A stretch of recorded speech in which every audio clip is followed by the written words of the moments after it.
The obsession with measuring everything in your business and in your marketing is actually hurting your online business. And hearing that may really be shocking to you, because if you spend much time around the online marketing world, you've probably heard people say that we have to measure everything and we should focus our marketing efforts on things we can measure, that we should only spend money on advertising where we can measure the results and it has an ROI. I'm here to tell you that that mindset and that approach is actually short-sighted. Now, I'm not going to tell you that you don't want to measure anything and measurement's bad in and of itself. But I do want to tell you, and I'm going to try to convince you in this video, that fixating on measuring stuff, that the love of being able to measure everything is part of what may be going wrong with your business. That's what we're covering in today's episode of Bobby Ruins Marketing.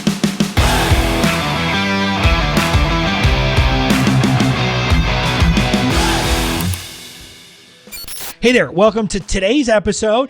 If we haven't met yet, I'm Bobby Klink. I'm a Harvard Law grad turned online entrepreneur who's built a thriving online business a little bit differently than most people. Now, I'm not afraid to rock the boat, and I've also been someone who questions a lot of the standard kind of logic and the standard things we're taught in the online marketing space. And in today's episode, I'm going to take up this notion that we should be focusing exclusively on marketing where we can measure the results.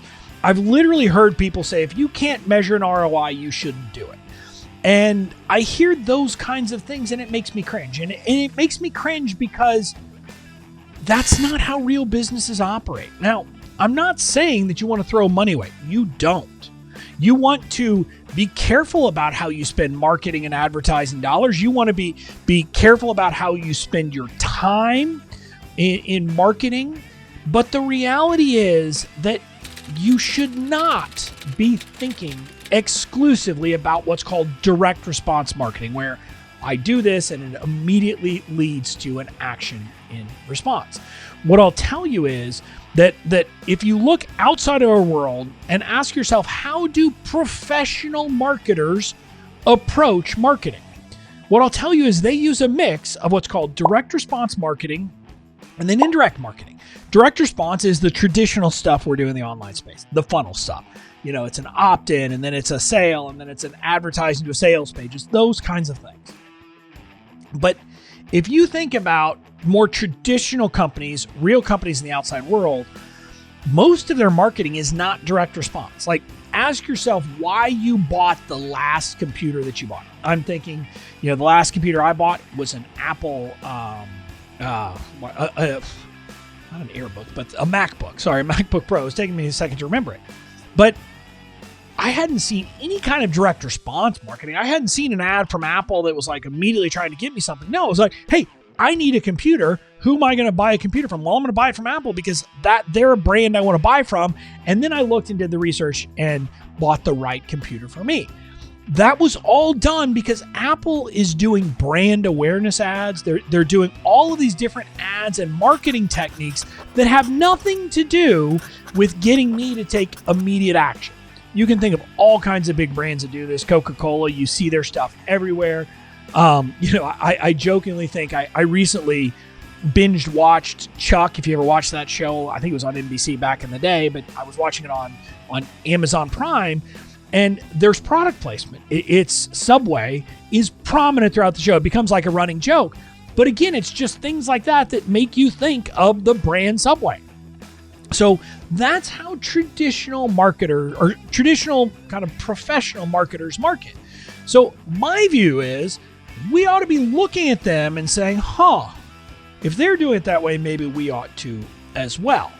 Now, the other kind of perspective that you'll hear is people are sitting here in our space and saying, look, direct response, I can get an ROI right away. I can put $1 in and get $1.50 back. Why wouldn't I want to do that? Well, that might be true, but my question is, what happens when you stop putting the $1 in? All of a sudden, you stop getting the $1.50 back. And that's the problem with direct response. Like, you are, in a sense, on a treadmill constantly. If your business is built on paid ads that are direct response, either into a freebie to a sales page to a launch event, whatever, what happens when you stop advertising? You stop making money. But it's not just what if you stop advertising. What if what you've been relying on for your direct response advertising and marketing spend all of a sudden stops being effective? This is why in our space, so many people have been freaked out by the latest iOS update.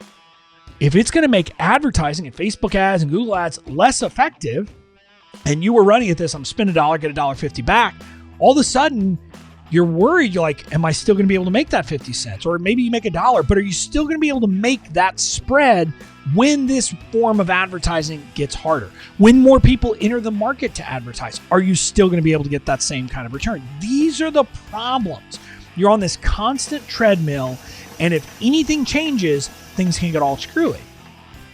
On the other hand, if you take a different approach, if you're willing to invest time, effort, money into indirect marketing, brand awareness, providing value, creating content, doing these things that I can't do it and see an immediate response, but they are the traditional things done by marketers. If you're willing to do that, you can actually put in $1 and get multiple dollars back. But let's be clear, it's going to take some time and it's not going to be direct.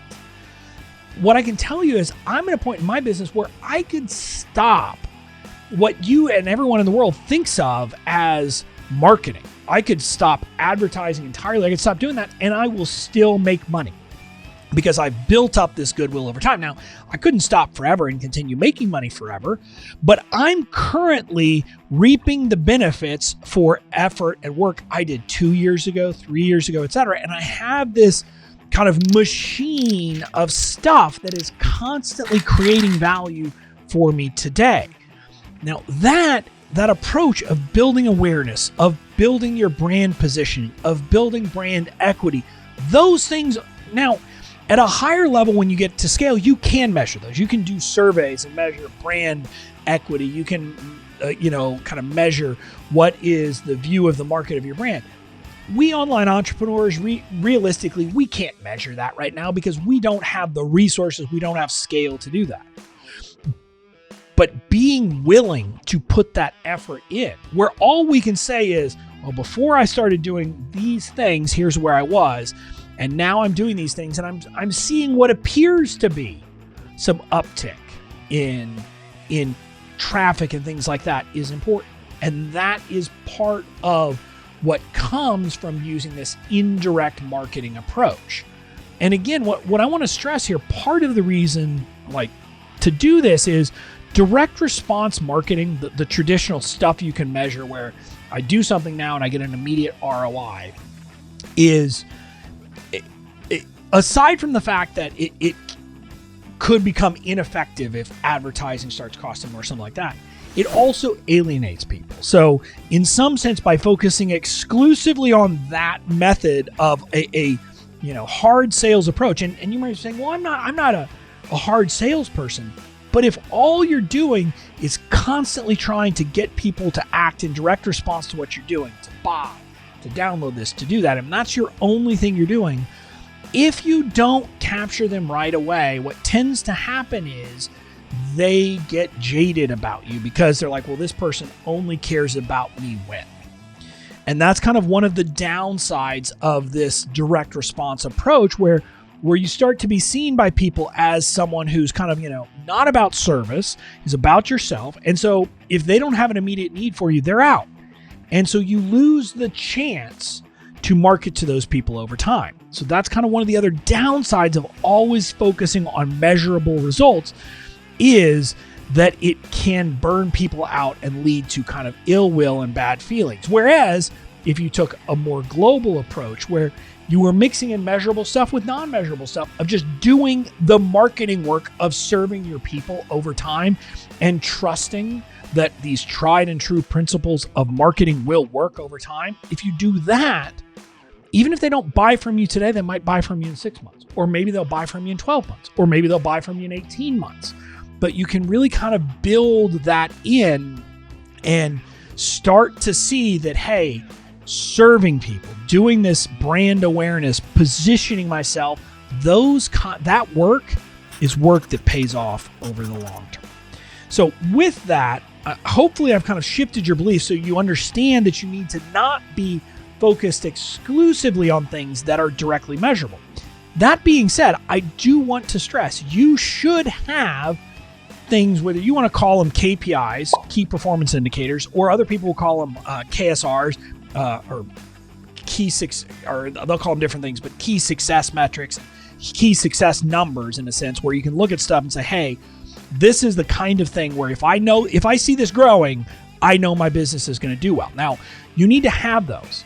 But what I want you to understand is it should not be tied necessarily directly to money. And the trick here is to recognize that sometimes those things are going to be hard to measure. And I think a lot of times what we do is we latch onto something and we want to measure numbers just because they're easy to measure. For example, we can clearly, quickly, easily measure the number of people who follow us on Instagram, who react to an average post on Instagram. For website visits, we can measure that stuff. But the question you have to ask yourself is, are those metrics the things that are actually going to move your business forward? Can you say, hey, if I double my following, I can clearly believe in my thing that, and I can say and see a correlation, say, hey, if I do that, it's going to lead to more sales. It's going to lead to more success. We shouldn't measure things just because they can be measured. We should focus on the things that matter, even if they're amorphous, or even if it's harder, and is not directly related to a sale. So for example, one of the metrics we measure in our business isn't the size of our email list.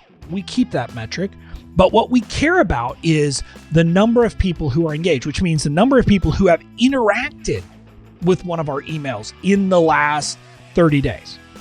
That's the metric I care about. Now, that doesn't mean they bought anything. It doesn't mean they're going to buy anything from me tomorrow. But what I know is if I keep people engaged, the more people who are engaged followers on my email list, the more my business will thrive. The same thing. One of the metrics that for us is powerful is the number of people who are enrolled in BADA Online Marketing University, which is my free training. So again, that's not about sales. It's not like I say, well, each one of those people is going to buy X tomorrow. I can't do that. I don't know when those people will buy from me. But what I do know is if they are enrolled in BOMU, they're going to stay on my list. They're going to stay engaged. And over time, those are going to be the best prospects of people who might buy something from me in the future. So that's a number that we measure. And by the way, if you're not a member of BOMU yet, I would love for you to join. If you don't know about it, it's a 100% free training university that has multiple courses about all things marketing and how to build an online marketing business. You can sign up by heading over to bobbyklink.com/BOMU, bobbyklink.com/BOMU. You can imagine in some of those trainings, I talk about how we need to focus on holistic approaches to marketing, not just this direct response. And you can learn all about that inside that program. But what I want you to understand is that if you want to build a real business that's sustainable, that doesn't have you on a constant treadmill, you've got to get out of this thought of how do I measure a direct return on investment, and how do I instead look at how can I know that I'm growing my business over time in a way that's going to pay off? How can I do things today and make investments today that I don't know exactly how they're going to pay off, but I know that if I make that investment today, it will pay off a year from now, 2 years from now, et cetera, because that's the kind of snowballing effect. That's where you see people kind of hit their trajectory of really starting to have successes when they're doing that work. So shift away from the direct return on investment measurable stuff and instead focus on building equity, building goodwill, building those things that will ultimately power your business for the long term. So that's it for this episode. Make sure you check out some of my other episodes. Specifically, I think you'd enjoy my video where I talked about why passive income may not be all it's cracked up to be. So make sure to check that one out. And the other call to action, join BOMU, my free university. Why not get in there? You can learn all about marketing the right way. Again, you can sign up for that at bobbyklink.com/BOMU. That's it, and I'll talk to you later.